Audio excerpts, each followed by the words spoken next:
Love this podcast? Support it and sponsor today. Simply head to ozcastnetwork.com for details. Ozcast.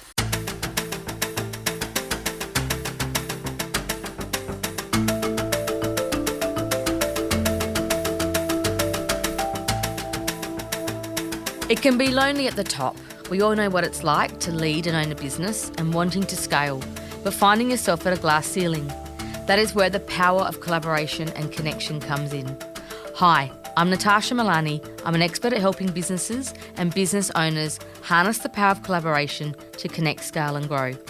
I am passionate about collaboration. I believe that no one executes alone and we all do better when we do it together. Welcome to this Power of Collaboration podcast. It's wonderful to have you here. I hope you get the inspiration and information you need to harness the power of collaboration to break through your glass ceilings.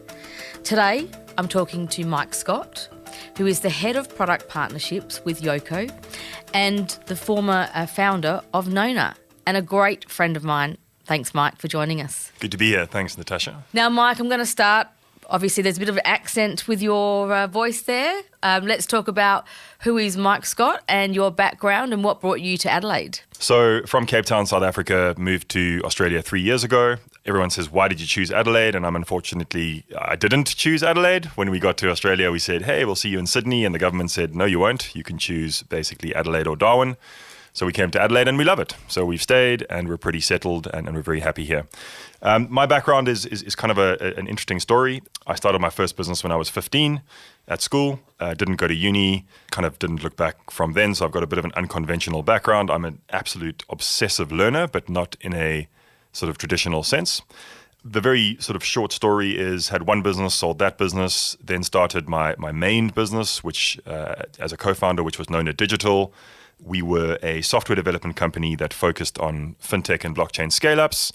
And 10 years after starting it, brought us to early this year where we were acquired by Yoco, which is a fantastic business that focuses on payments in Africa. And through the acquisition, I took on the role of head of product partnerships at Yoco, which is something that I didn't even know what it was when I started. And it's been an amazing opportunity to learn and grow in a space that I'm pretty passionate about, which is collaboration and partnership. So that's the super abridged version of here I am, of why I'm here today. So I'm thinking this is going to be quite a long podcast. I just want to go back a bit to, you mentioned at 15 you had your first business. Now, interestingly, it was your first business that ultimately kickstarted your career and your future businesses. Yeah. Tell that story. So I guess it's maybe interesting to why I started my first business. So I've never been diagnosed, but I'm pretty certain I'm ADD or what's now called ADHD. I don't really care. I don't see it as a negative or a positive. It just is. But what does that mean? For me, it means that I can't force myself to study. I can't force myself to learn things. It was very evident to me. If I'm very interested in something, I obtain information at a much, much higher rate than I think most people. If I'm not interested in something, it's almost impossible for me to retain information. The problem is I can't control that, right? So at school, I did well in the subject that I loved. I did terribly in the subject that I didn't, and it had nothing to do with time put in or effort or anything. So that combined with my personality and my nature, it was pretty clear to me pretty early that I wasn't going to go out into the job world and become a professional and go and become a lawyer or an accountant or a doctor, because I just didn't think I'd be able to work for anyone. Funny that I'm nearly 40. I'm 40 this year, and this is the first time in my life I've had a job. So, late starter. So that was kind of like the setup. So what was evident to me is like, if I'm going to make any kind of success, it's going to be through being an entrepreneur, basically, starting my own businesses. So when you start a business at 15, I wasn't particularly good at it. So it took me a hell of a long time to learn how to business. But it was through very practical, hands-on experiences, which has always sort of resonated better with me. Rather than studying from a book, don't learn how to be an entrepreneur. Go and start a business. That's how you learn how to be an entrepreneur. And it did definitely set me up. The first business that I started, or the first real business, I kind of look at that as like my school fees, kind of like learning how not to do things. So when I look back on that business, very grateful to that business, but there are just so many things that I would have done so differently. And that is the value in it, to be honest. Then by the time we sort of got to Nona, and there's a huge gap in those timeframes or a lot of years there, I was able to implement a lot more stuff and learn a lot quicker to turn that into sort of like okay, this is actually how you do business, how you run organizations that are good for the people, good for the founders, good for the clients, good for everything, that are sort of win-win-win situations. And it's very, very difficult to do that. And it definitely set me up with a mindset of, there's actually a book that I love by Jocko Willink called Extreme Ownership. It set me up with a mindset of extreme ownership. And what I mean by that is basically everything is my fault and everything is under my influence. No one's coming to save me. No one's going to make excuses for me. Everything that I do, I've got to take full responsibility for. And yeah, so it definitely set me up for how I approach the world.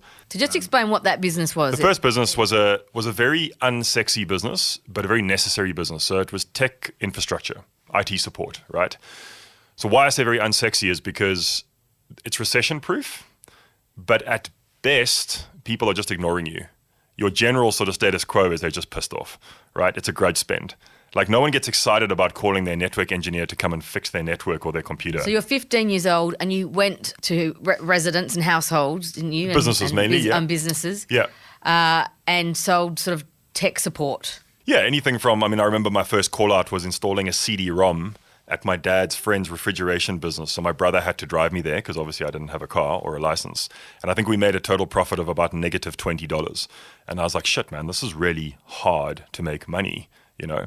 And it sort of grew from literally installing CD-ROMs to installing and maintaining networks to getting into quite sophisticated infrastructure. That was your education, wasn't it? I'm still in my education, but that's the point, right? That was the beginning of my education, yeah. And I really do believe that when it comes to business, yes, MBAs I think are very valuable, and I think I actually might still do one just out of interest. And yes, tertiary education and degrees are fantastic, but I think it's really difficult in business to beat practical experience. I really, really do. And I think it's, there's a great sort of experience in that is that, I think it was Henry Ford or one of the famous sort of stalwarts of business was sort of like, I don't need to study accounting and all of these things because if I create a business, I can just hire those people that are much smarter than me and much better in those domains. And that's sort of been my approach is, how do I create a business? How do I create an environment where I can bring in the people that are much smarter than me and much more specialist in their domains? And I can just create that vision, set the vision, hold people accountable, and create this environment that they want to work in that attracts people smarter, better, more specialist than me. And that's what you did very successfully with Nona Digital. So fast forwarding from your first company as a 15-year-old, that did lead you ultimately to building a very successful business with Nona Digital. Just explain what Nona Digital is, and then I want to touch on some of those elements that you talked about then. Yeah, so Nona Digital is no more because we were acquired recently, but what we were when we got acquired was quite a specialist software development company. We ended up being nearly 40 people, extremely high quality people in that business, and we focused on building software applications for fintech and blockchain scale-ups.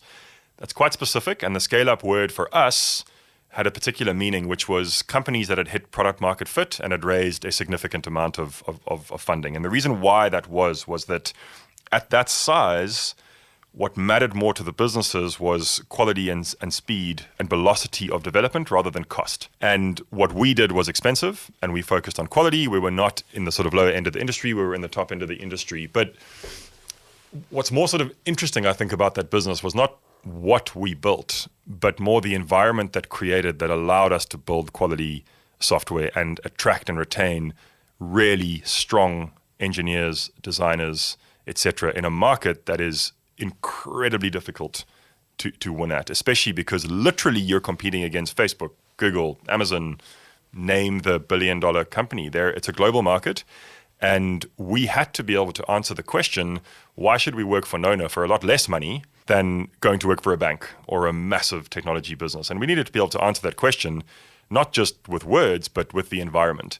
And that also shifted the way that I think about business considerably, is that I think it's shifted from you own a business, you interview people, those people are lucky to work for your business, and there's a huge power dynamic imbalance, to when you're interviewing people in product and software, they're more interviewing you than you're interviewing them.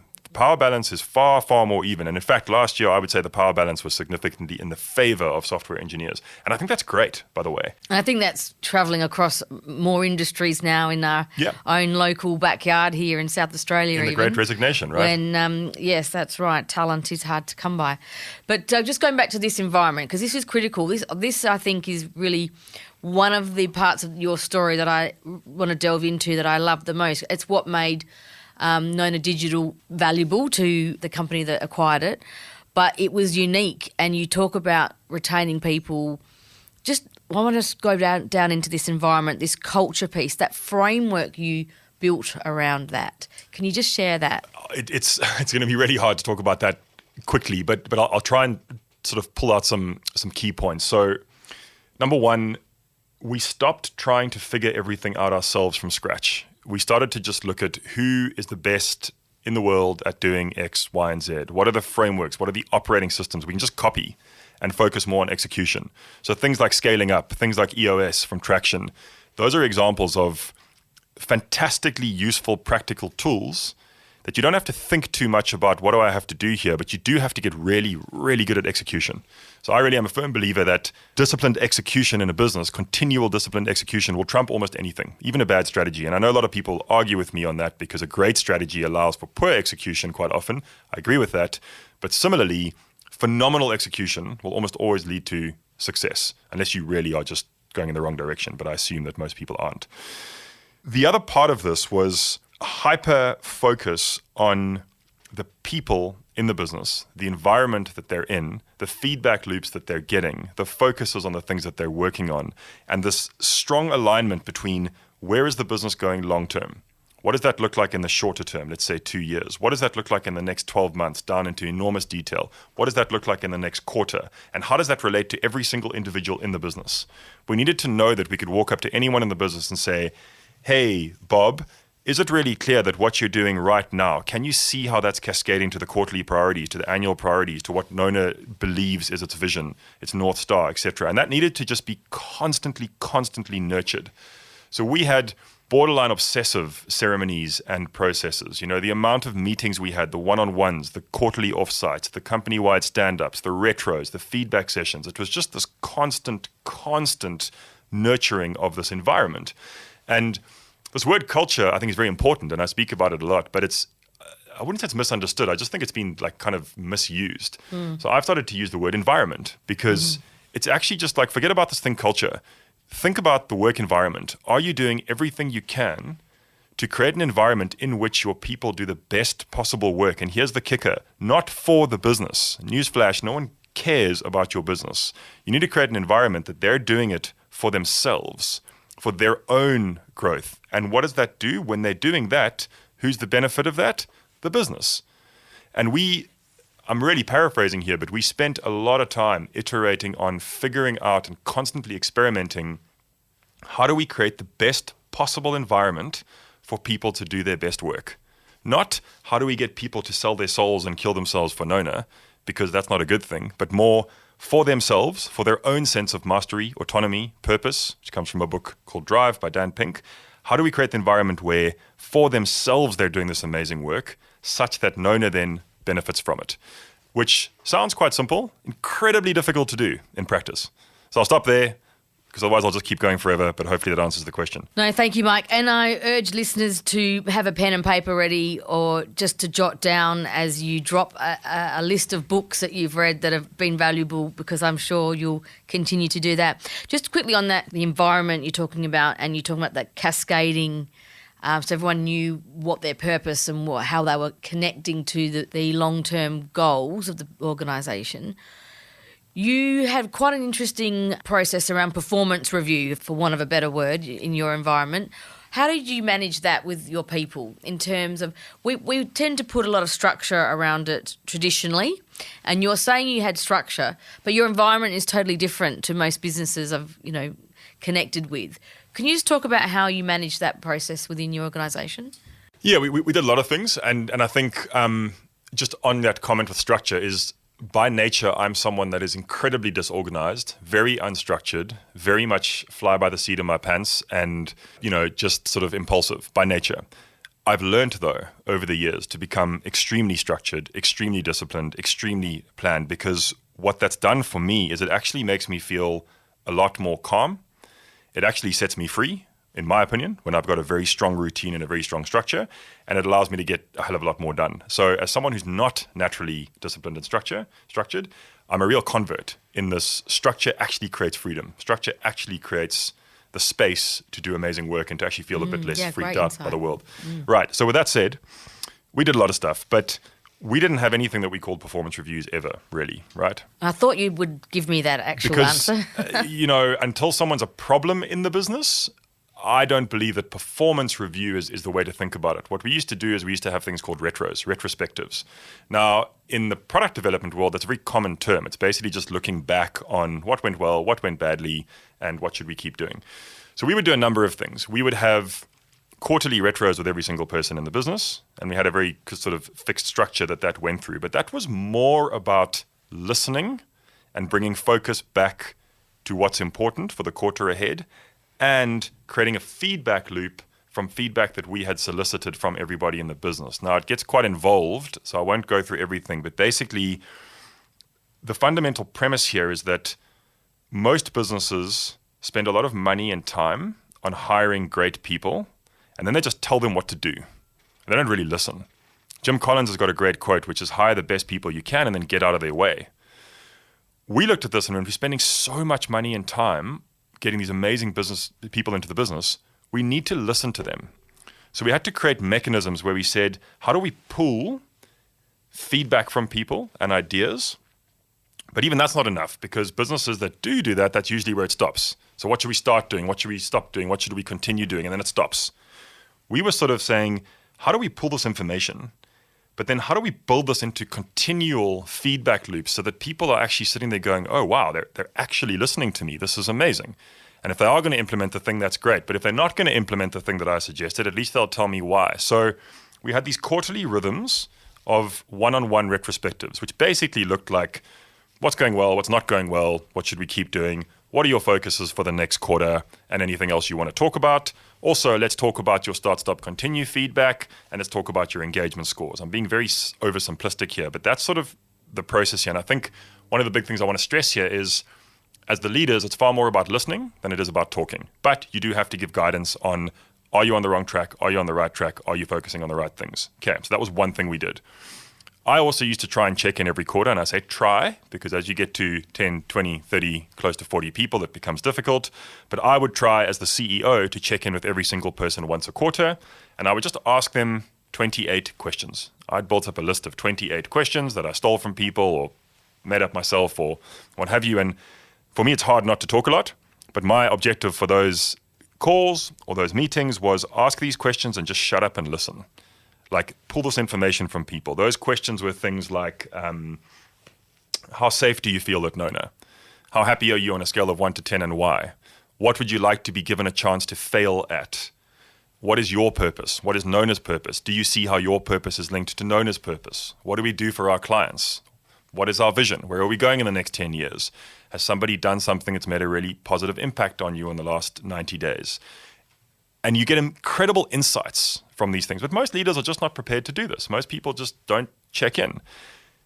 I'll stop there for now, but we probably had 3 or 4 other ceremonies that we would do on at least a quarterly basis, some things on a monthly basis, some things on a weekly basis. But the point of this is, hopefully it's clear that this is not a set and forget thing. You don't build amazing environments or build amazing cultures by just going, hey, let's put a pinball machine in the office or an extra coffee machine or beers on a Friday. This is stuff that needs to be nurtured every single day if you want to genuinely create the thing that you're telling people that you create. And there's one sort of question that has been very interesting for me, and that is that, well, not question, but just sort of experience is, just before we were acquired, actually, it was about 6 months into our most recent senior engineer's tenure with Nona. Really nice guy, really smart guy, very direct guy. And I was doing a one-on-one with him, and I said, how are things going? And he said, things are good. It's really cool because when I was interviewing at Nona, you guys made a whole lot of claims. And what's really nice is every single one of those claims is actually true. And I've never worked for a business where in the interview, all these things that I was told were actually just true.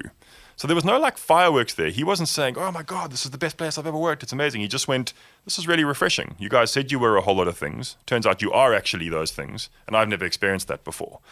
And there's a great thing you can do from that, because when you're hiring amazing people, you're going to tell them all these amazing things about your business.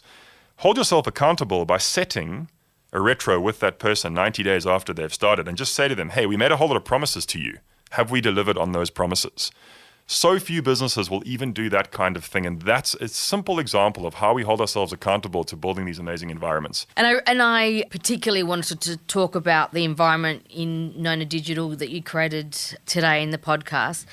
But you just made a point then. I mean, we look at all these retention strategies, and we think about what's our retention strategies going to be for our people. But it's really simple things, isn't it? It's those grassroots, common, do what you say you're going to do and listen, and they are the best, the simple, and do them authentically. Ask people what they need, decide if you can actually do it, and then do it. Sounds simple, is simple, very difficult, because you don't do it once a year. You're wasting your time if you do it once a year. It's so hard, but so critical that we create feedback loops. Humans need feedback. We need to know, A, that we're valued, B, that what we're doing actually matters, and C, that there's a purpose, that we're part of something bigger than ourselves. It's like these things are not complicated, but they're just difficult. And it in my experience, most founders of the kind of businesses that I come across, they see this stuff as sort of light and fluffy, where actually this is like foundational. And if you get this stuff right, you can actually get a whole lot of other stuff wrong, in my experience. Thank you, Mike. Now, as you mentioned earlier, Nona Digital was acquired by a company called Yoco, and you've taken up a role as head of product partnerships. What does that mean, Mike? Yeah, good question. I asked the same question when we first started talking about the role, which was super exciting for me because it's new and it's shiny. And as a typical ADD type person, new and shiny is attractive to me. So what does it mean? Look, now that I understand the role, the function, it's really exciting and it's really important. So I'll try and illustrate this with sort of more of a story and an anecdote than explaining directly. So I remember about 4 years ago when I was trying to bang down the doors of the banks through Nona to try and get work from them. They basically laughed me out of the room every time, respectfully, but they sort of said, listen, little boy, we're a bank. We'll do everything ourselves. You could never possibly add value to us. Thanks, but no thanks. If we need you to build a microsite for a campaign, we'll reach out to you. In other words, what are they saying? They were saying then that we're a bank. We don't partner. We do everything ourselves because we're better than everything. That has changed massively in the world. Now, in fact, somebody told me in the Australian context that there's a big four bank here that has literally taken a decision to basically never ever build any new software themselves. So they have their core, they will remain and nurture their core, but for pretty much any new venture, any new initiative, they will partner. That's the beginnings of this partnership world. So there's this decision that you need to take when you're in a technology company. Whenever you want to build a new feature or a new product or a new integration or new something, you can build it, you can buy it, or you can partner with the company to get it done. So we call that the build, buy, partner triangle. In that build, buy, partner triangle, the partner side of it is growing at an exponential rate around the world. It's for a number of reasons which we don't need to get into, but the most critical reason of which, in my opinion, is the access to talent and the velocity and the speed that you need that done, right? So when you're sitting in a product management meeting and someone says, hey, we want to do this new feature, we want to offer this additional product to our users. There's this discussion that needs to happen. Do we build this ourselves? Which what you're really saying is, do we take engineers and designers off existing things to put it on there? No, we don't want to do that. Okay. Do we go and buy a company that does this? Maybe you do that as your mergers and acquisition strategy, but that's a big decision. Your third option is, well, why don't we just partner with someone that's A, better than us at this one thing, B, much quicker to get this integration done, and C, we can enhance the user experience by doing this, right? That third partner thing is kind of, in the Yoco context, we took that even further down and we said product partnerships. So we're not talking about all partnerships across the business. We're talking about Yoco has a set of products. We're very established. We're very successful in the market. We never want to stop improving these products. My role is to make sure that we are seeking out, getting on board, and nurturing the partnerships that we need to deliver on the products for our business. Interestingly, there is not enough literature yet, not enough guidance, not enough leadership around the world on this space, but it is vastly, vastly growing. From the research that I'm doing, I think the number of product partnership leaders or partnership leaders around the world has grown 5x over the last 2 years. Pretty much every executive in the reports that I'm reading that are being reviewed and interviewed are saying that partnerships forms a critical part of their strategy for the next 5 to 10 years. The problem is very few of them actually know what that execution looks like. And to be honest, I've only been in the role for 4 months. We're also figuring out exactly what the execution looks like. So to answer the question, what is product partnerships? It is quite simply the partnerships required to deliver on our product roadmap in a way that makes sense to us, to our customers, in our case merchants, and to the partners. It's a new world that's opening up that is absolutely critical, in my opinion. And that relates to my passion around collaboration, but that's almost at a new level, isn't it? And it's also, I guess, around distribution in a way, and also acquisition of technology and software, and so it's all almost two-way in many instances, isn't it? Yeah, absolutely. So in partnerships, we talk about the win-win-win, right? The win for us as the company, the win for the partner company, but more important than both of those is the win for the customer. In our case, the merchants. So Yoco's customers are merchants, right? So for us, it's got to work for all three of us. And that might sound pretty obvious, but it's actually really difficult to do that because you often get fixated on one. You get fixated on what we need, or you get fixated on the partner need, especially if the partner is a much bigger company. So if the partner is like a bank, you get fixated on their needs, where actually your guiding light in these transactions, which I'm learning, is your guiding light is what's the customer getting from this? And there needs to be this win-win-win. And that sounds simple and it sounds quite cliche-ish, but it's actually an incredibly difficult thing to keep front of mind because usually it's going to skew to one of those things. And if it's going to skew to one of them, at least make sure it's skewing towards the consumer, the end point. The other comment I'll make on that is that we're doing a lot of work now just defining our partner types. Because again, that simple definition of what are the types of partners we're going to engage with, how do we engage differently with the different partner types, and more importantly, in our function, because Yoco is a big business, what are we going to say no to? What are we not going to engage with? Because if we engage with those ones, we're diluting our focus and diluting our efficacy on the ones that we do want to focus on and nurture. So it's very early days for me. I'm learning a lot.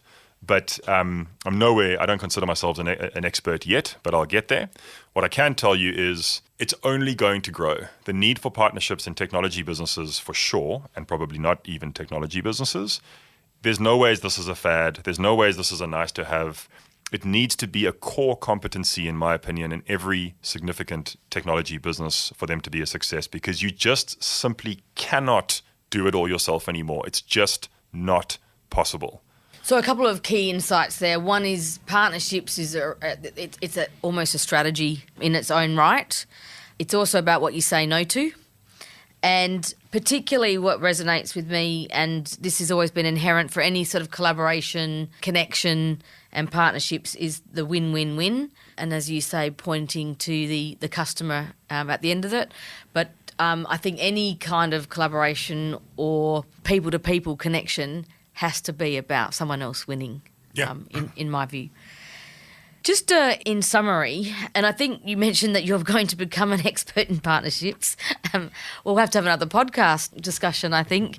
But just in a couple of tips to end this very rich conversation and insights that you've shared today is, for those listening, what are the couple of practical tips and elements of success around key partnerships that a business owner who's an SME here in South Australia might just want to put on their radar? So I think probably the biggest learning that I'm focused on at the moment is there's a temptation to focus on the partner, but not the partner initiative. We have an inclination to think about, hey, I want to partner with that bank.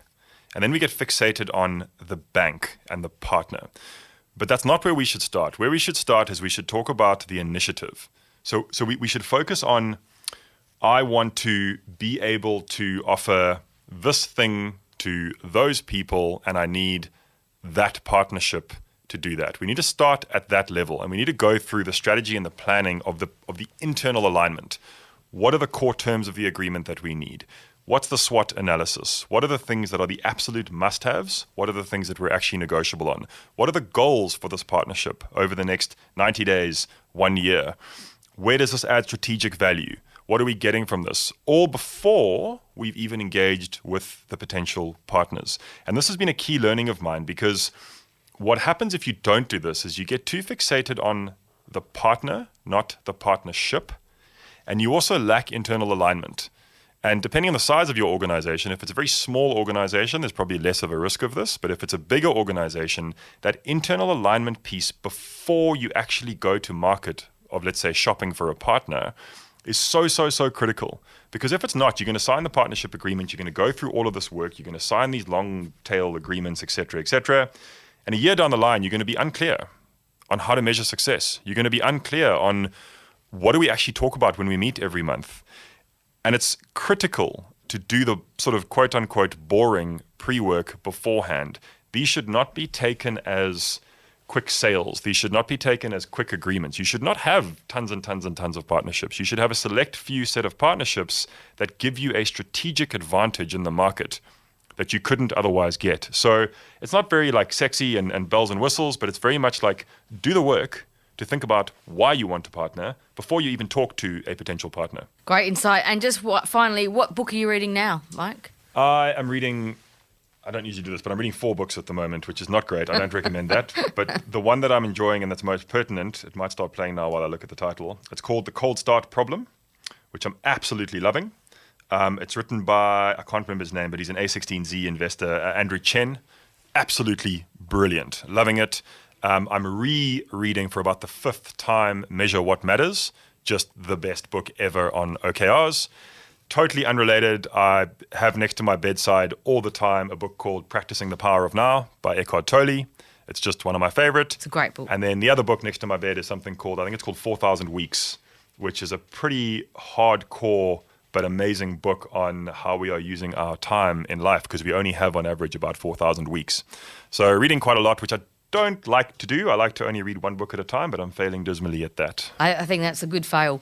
Mike, thank you so much for your time. There's so much information, and I suggest anyone listening go back to the start and listen again, because you'll pick up more and more points. So thank you so much for your time today, and look forward to seeing you back in the Leaders Room soon.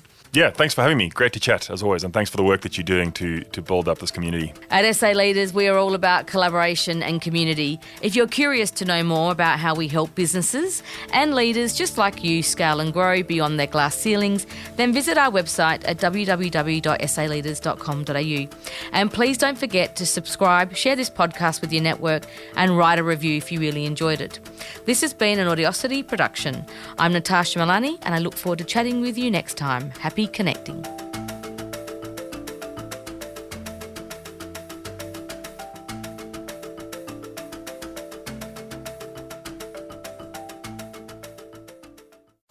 Love this podcast? Support it and sponsor today. Simply head to AuscastNetwork.com for details.